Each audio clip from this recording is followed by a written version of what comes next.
Moikka, tässä on Aksel ja Ebba. Moi! Me ollaan otettu asiaksemme tutustua Deloitten eri harrastekerhoihin. Onko sä valmis futsaliin? No mä en tiedä.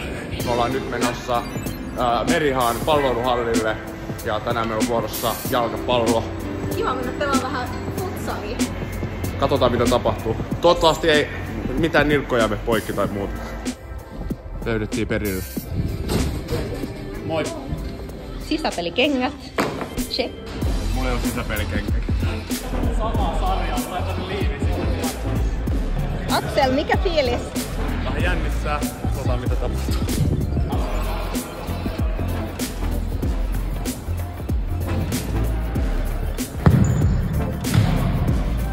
Näytät vähän väsyneeltä. On. Mikä fiilis? Kova peli. Me ollaan häviöllä 5-1. Hyvin on vielä aikaa. Puoli tuntia, niin kerkeä hyvin nousta. Maksimisykkeet koko ajan. Emme tee voittoa tärkeä.